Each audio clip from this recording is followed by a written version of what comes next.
представляться не буду. Все знают меня. Но никто не знает, кто я. Итак, из всех искусств для нас важнейшим является дипломатия и чувство юмора. Как вам моя шутка про красавицу? А стул, за которым мы сидели с Макроном? Ну скажите, вот кто обратил внимание на итоги переговоров? Специалисты и журналисты. Зато шутки запомнят все. Выходные и начало недели прошли по-прежнему в обсуждении России и Украины. Всех интересует, нападем ли мы. Меня, кстати, тоже. Разведка США анонсировала дату нападения. 16 февраля. Поживем, увидим. А мы-то с вами точно увидим. Вы ведь на диване, а я вообще не настоящий. Знаете, не как бывает иногда. Собрались вы на Украину напасть. А тут раз и дети из сада омикрон принесли. А вам уже 69 лет. Не мальчик. Да. Сначала я поговорил со своим старшим во всех смыслах коллегой президентом США Джозефом Байденом. Джозеф сильно обеспокоен тем, что около 100 тысяч российских военных засели на границе с Украиной. Он предупредил меня, что если эти военные начнут пересекать российско-украинскую границу вполне открыто, то есть одетые в российскую военную форму, они ширпотреб из военторга, эту Россию ждут самые серьезные санкции, какие только могут быть. Я же напомнил президенту США, что он должен надавить на западных партнеров и на Украину во имя выполнения Минских соглашений. И еще Россию очень беспокоит НАТО. В целом, да, конечно, я тоже хочу решить ситуацию дипломатическим путем. Одно дело бряцать оружием, совсем другое – воевать. После разговора со мной президент США провел разговор с президентом Украины. Байден пообещал и дальше поддерживать Киев, а также принимать меры по дипломатическому выходу из этой кризисной для всех ситуации. Градус дипломатии продолжает повышаться. Все хотят быть услышаны. Вот посол России в Швеции заявил, что России, сильно наплевать на санкции Запада. А посол Украины в Великобритании сказал, что его страна могла бы в принципе отказаться от вступления в НАТО. Конечно, могла бы. Зачем вам туда, когда есть я? Я же лучше НАТО. И вообще, это решило бы все проблемы. Вот и Дмитрий Песков, мой пресс-секретарь, подтвердил, что если бы Украина сама отказалась от вступления в НАТО, то это, цитирую, способствовало бы формулированию более значимого ответа на российские озабоченности. А украинский посол впоследствии объяснил свои слова, и они перестали быть такими приятными для меня. Глава самопровозглашенной на территории Донецкой области ДНР Денис Пушилин дал небольшое интервью российскому телеканалу РТ. Он заявил, что в случае возвращения контроля территории этой республики в руки законной власти и украинской армии, он сам и его подчиненные ждут этнических чисток и геноцида. Напомню, что в так непризнанной ДНР, как и во всей Украине, проживают и украинцы, и русские. И пока ни одной этнической чистки в стране не было. Также напомню, что Россия выдала около 600 тысяч своих паспортов на Донбассе. Но это вам для информации. Я ни на что не намекаю. Это также вчера исполнилось 30 лет со дня установления дипломатических отношений между Россией и Украиной в 1992 году. Кто мог знать, что все так повернется? В свете информации о вторжении России в Украину уже 35 стран призвали своих граждан покинуть территорию Украины. И ходят слухи, что некоторые депутаты Верховной Рады хотели бы примкнуть к иностранцам и покинуть страну, но им не разрешили. Нет, паспорта не забрали, это минус демократии, но рекомендовали остаться. В целом, особенного ажиотажа ни в аэропортах, ни на пунктах пропуска не наблюдается. И, конечно, я не призываю россиян покидать Украину. Как и Китай. Китай поддерживает нас в споре с НАТО. Однако 2 дня назад помощник президента по национальной безопасности США Джейк Салливан заявил, что Китаю также придется столкнуться с санкциями, если так пойдет и дальше. Напомню, несмотря на дружбу между мной и Си Цзиньпином, США для него гораздо более важный торговый партнер, чем Россия. Я вам уже сказал про важнейшее искусство. Хочу дополнить. Художественная гимнастика и фигурное катание тоже очень важны.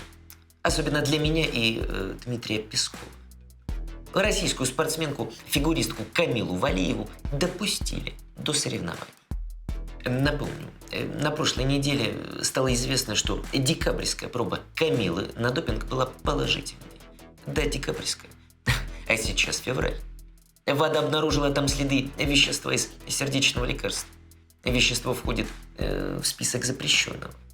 По какой причине РусАДА так долго молчала, а также кто виноват в этой ситуации, остается неизвестно. Но я поручу разобраться. Дальнейшее выступление Валиевой было под вопросом. Однако вчера спортивный арбитражный суд разрешил российской спортсменке и дальше принимать участие в соревнованиях. Правда, если она получит призовое место, награждение будет отложено. Нельзя ее показывать на пьедестале, пока нет окончательного решения. МОК выступил с критикой такого решения суда. А я вам напомню, российская команда на Олимпиаде выступает под флагом Олимпийского комитета России. А сейчас к нам присоединится наш гость, журналист Роман Цымбалюк. Обычно, Роман, вы мне задаете вопросы, но сегодня мы с вами поменяемся.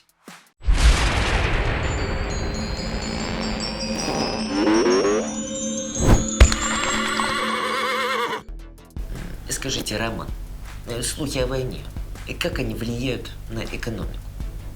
Вот рубль и гривна тихонько падают, нефть растет, что дальше?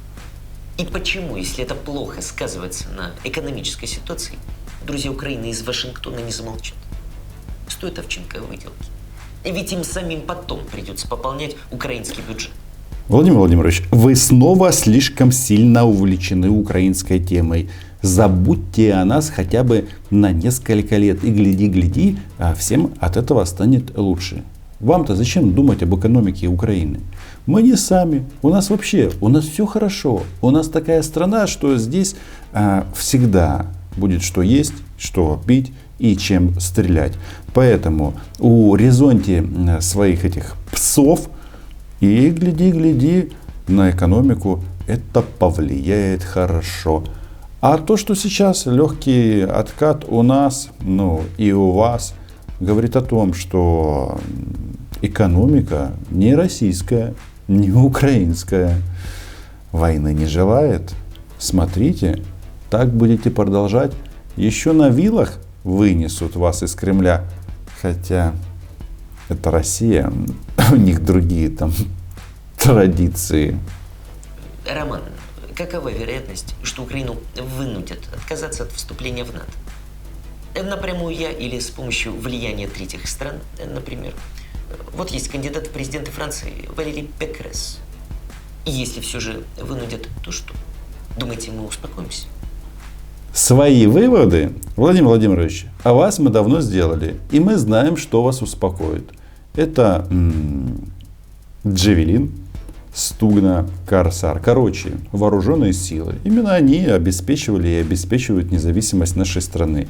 А по поводу НАТО, слушайте, это же вы главный пиарщик вступления Украины в Альянс. За это вам, конечно, спасибо. Потому что до того момента, пока вы не начали визжать на тему «не берите Украину в НАТО, не берите Украину в НАТО, дайте нам соответствующие письменные документы», об этом же никто не думал. Вы понимаете, что это при вас все произошло? Кстати, как и расширение НАТО. Владимир Владимирович, вы так давно в Кремле, а НАТО расширяется. Нравится, не нравится, НАТО расширяется. В случае признания Российской Федерации независимости самопровозглашенных ЛНР и ДНР, какова будет реакция Украины и мирового сообщества? Может ли это стать спусковым крючком для активизации боевых действий на Донбассе? Или лопнет терпение? Терпение, Владимир Владимирович, не дождетесь. Тут дело в другом. Нам абсолютно все равно, как вы называете оккупированные территории. Ну, вот эти вот оккупационные администрации. Или, как вы оформили краденое в части Крыма. Нам все равно. Поэтому в части войны и мира это вопрос к вам. Потому что именно Россия несет смерть и нищету. Ну и вследствие войны. Если оккупационные администрации будут признаны, ну, я вас поздравляю. Все прекрасно очередной раз убедятся, что в Кремле плевать хотели на Минские соглашения. Ну, это важно. Просто зафиксировать. Поэтому нравится, не нравится. Я об этом уже говорил. Такое действие, такой шаг Москвы ни на что не повлияет. А вы лично, Роман, стрелять умеете? И что будете делать, если война? И шутка.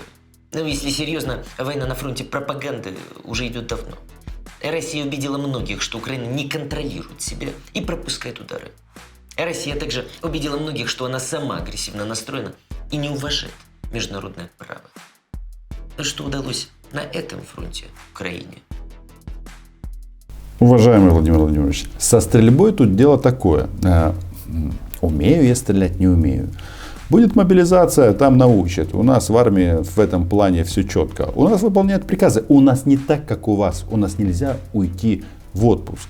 И это, по-моему, очевидно. А в части информационной войны, слушайте, ваша пропаганда вообще теперь работает на нас. Я смотрю моих друзей-пропагандистов ваших. Они день и ночь показывают, как украинские военные стреляют из противотанковых всяких штук и у танков отрывает нахрен башни. А каждый российский солдат сидит и думает, блин, это ж я мог бы быть там. И насчет пропаганды. Колоссальное количество людей, самые высокие показатели в процентах населения Украины убеждены, что Россия враг, что это страна-террорист, что это страна-убийца. Вы нас, да, воспитаете в настоящую украинскую нацию. И нет, мы вам за это спасибо не скажем. Процесс и так бы шел, может, не так быстро, и было бы меньше жертв. Но торговец войной здесь — это вы.